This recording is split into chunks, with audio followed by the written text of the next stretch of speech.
Elegir una iglesia. ¿Es bíblico ese pensamiento? Por Tim Hadley. Hace algunos años leí en la parte trasera de un camión una frase que se me quedó grabada. Asiste a la iglesia de tu elección. Desde entonces esa expresión ha seguido rondando en mi mente. ¿Realmente depende de mí decidir a qué iglesia o congregación debo asistir? ¿O acaso Dios tiene un plan definido que se aplica a todos los creyentes? Es curioso pensar que hay un solo camino para la salvación, pero luego existan múltiples maneras de congregarse en torno a la única persona que nos salvó. No escribo esto para criticar o atacar a nadie, sino con el deseo sincero de examinar cuidadosamente lo que enseña la palabra de Dios sobre este asunto. La palabra iglesia, o más precisamente asamblea, aparece solo 2 veces en los evangelios. En Mateo capítulo 16, versículo 18, el Señor Jesús declara: Sobre esta roca edificaré mi iglesia, y las puertas del Hades no prevalecerán contra ella.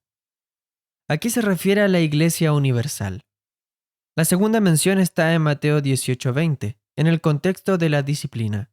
Porque donde están 2 o 3 reunidos en mi nombre, allí estoy yo en medio de ellos. Aquí se trata de la iglesia local.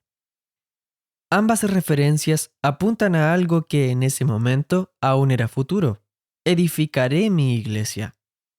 Sin embargo, en Mateo 18:20, el Señor ya emplea el tiempo presente, donde están 2 o 3 reunidos.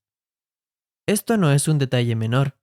Observa que no dice donde 2 o 3 se reúnen, como si lo hicieran por iniciativa propia, sino donde están reunidos, lo cual implica que hay alguien más que los reúne.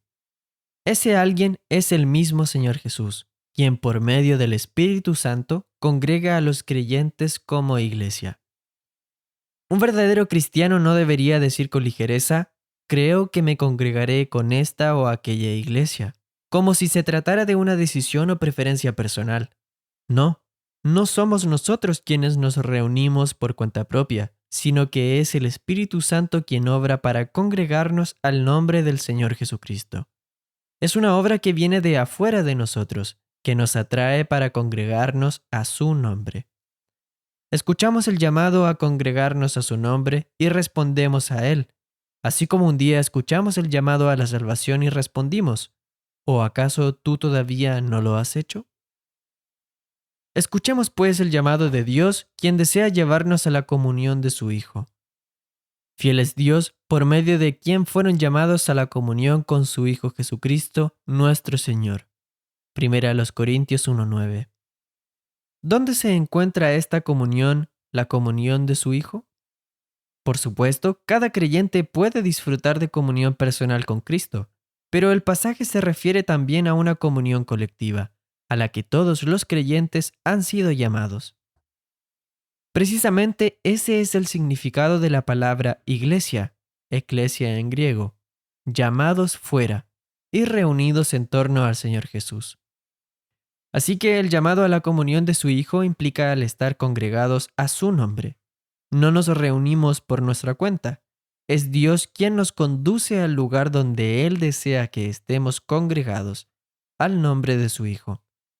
Por eso el Señor dijo: allí estoy yo en medio de ellos. Allí Él tiene comunión con nosotros.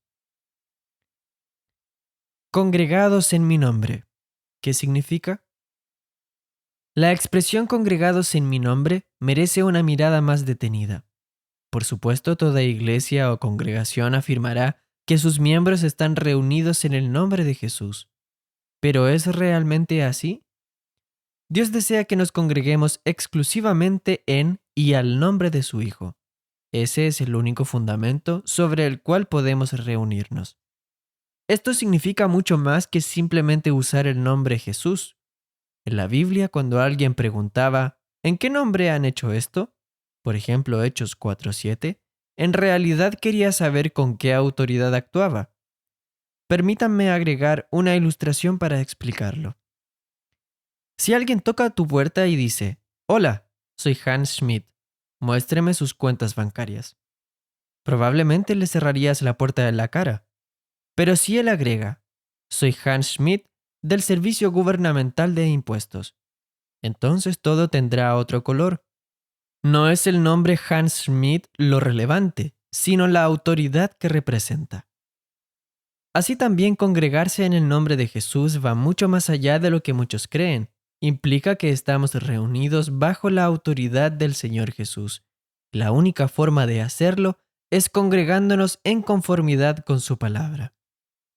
¿Se congregan todos los creyentes en todas las iglesias realmente al nombre del Señor Jesús? No. Muchos usan su nombre, pero no se sujetan obedientemente a lo que Él ha enseñado en su palabra con respecto a los principios y aspectos prácticos de reunión. Usan el nombre del Señor, pero no se reúnen bajo la autoridad de ese nombre. De hecho, se congregan bajo todo tipo de nombres denominacionales inventados por los hombres.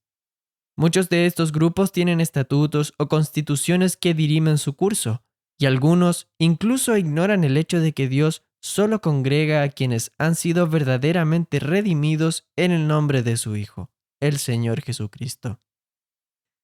Evidentemente, tal forma de actuar deja en evidencia que no es Dios quien los congrega, pues Él no puede identificarse con nombres concebidos por el hombre, aunque ciertamente haya creyentes fieles dentro de tales círculos denominacionales. Quizás han elegido asistir ahí, pero no es Dios quien los ha guiado a hacerlo. El Señor Jesús en medio. Cuando asisto a un lugar donde los cristianos están congregados en el nombre del Señor Jesús, lo hago porque Él está ahí. Él es quien atrae a todos hacia sí mismo. No asisto por simpatía personal, por la cercanía del lugar o por los programas ofrecidos. Voy porque he sido atraído por una fuerza ajena a mí, el llamado de Dios a la comunión de su Hijo Jesucristo, nuestro Señor. No estoy llamado a un lugar, ni a un grupo, ni a una actividad, sino a su Hijo. Cuando fui salvo, escuché el llamado de su Hijo como mi Salvador. Y cuando se trata de con quién debo reunirme como cristiano, respondo a su llamado que me conduce a la comunión de su Hijo. El edificio, la distancia, los programas o las personas no tienen nada que ver con eso. Sencillamente quiero someterme al llamado de Dios a la comunión de su Hijo, en este sentido en particular. Eso es lo que tenemos para ofrecer, el gran privilegio de la comunión de su Hijo, el Señor Jesucristo. Eso es todo lo que tenemos, su poderoso nombre. Nuestro lugar de reunión es bastante sencillo. Nuestro enfoque no está en programas, entretenimiento o comodidad. Nos congregamos al nombre del Señor Jesús, no en el nuestro, porque no tenemos uno. ¿Qué buscas en una iglesia? Cuando oigo a alguien decir que está buscando la iglesia correcta, me pregunto, ¿hacia dónde desea ser atraído? ¿Qué está buscando realmente? ¿Un lugar agradable y de fácil acceso? ¿Gente simpática? ¿Buenas actividades o un predicador elocuente? Quizá diga, estoy buscando la voluntad de Dios para mí. Pero entonces me detengo a pensar. La voluntad de Dios respecto a la reunión de los creyentes no es difícil de conocer. Solo debemos someternos a su llamado, a su nombre y a la comunión de su Hijo. Si preguntas a alguien que asiste a una denominación por qué la eligió, es probable que te dé muchas razones, pero rara vez escucharás que fue porque Dios lo atrajo allí. Sin embargo, Dios atrae a los creyentes exclusivamente al nombre del Señor Jesús y a la comunión de su Hijo. Algunos dicen, no hay suficientes actividades para los jóvenes, por eso no asistimos. Pero si eso es cierto, ¿qué impide a los jóvenes participar en las reuniones que ya existen? No debemos desanimarnos por la falta de ciertos programas. Participa, involúcrate. Animamos especialmente a nuestras jóvenes hermanas a colaborar, por ejemplo, en la obra con niños. Y si eres un joven hermano, Te animamos a estudiar la palabra de Dios en casa, para que puedas contribuir en los estudios bíblicos y en las reuniones de oración. Deja que el Espíritu del Señor obre en ti. La iglesia no es un estadio lleno de espectadores, sino un lugar donde sacerdotes participan activamente. Véase 1 de Pedro 2, 1 al 9. Hoy en día muchos buscan una iglesia como quien va de compras. Esperan encontrar satisfacción en entretenimiento, amistades, actividades sociales, música o sermones impactantes. Todo gira en torno a sus propios deseos. Se ignora por completo que la voluntad de Dios es que nos sometamos exclusivamente a la autoridad de su Hijo. En Juan 12:9 leemos: Entonces la gran multitud de judíos se enteró de que Jesús estaba allí, y vinieron no solo por causa de Jesús, sino también por ver a Lázaro, a quien había resucitado de entre los muertos. Es decir, estaban más interesados en ver el milagro que en el Señor mismo. Hoy ocurre lo mismo. Muchos quieren escuchar a un predicador famoso o presenciar algo en movimiento. Buscan ser estimulados. Otro aspecto lo encontramos en Juan 6:26. Jesús les respondió: En verdad les digo que me buscan, no porque hayan visto señales, sino porque han comido de los panes y se han saciado. ¿Por qué lo seguían? Algunos lo hacían por los milagros, otros simplemente por los beneficios materiales. Jesús como el centro. La actitud correcta la encontramos en Juan 6, 65 al 69. También decía: Por eso les he dicho que nadie puede venir a mí si no se lo ha concedido el Padre. Como resultado de esto, muchos de sus discípulos se apartaron y ya no andaban con él. Entonces Jesús dijo a los 12 discípulos: ¿Acaso ustedes también quieren irse? Simón Pedro le respondió: Señor, ¿a quién iremos? Tú tienes palabras de vida eterna, y nosotros hemos creído y sabemos que tú eres el Santo de Dios. ¿No merece una reflexión seria esta declaración del Señor: Nadie puede venir a mí si no se lo ha concedido el Padre? Ciertamente este pasaje se refiere a la salvación individual, pero también puede aplicarse al llamado a la comunión de su Hijo y a congregarse a su nombre.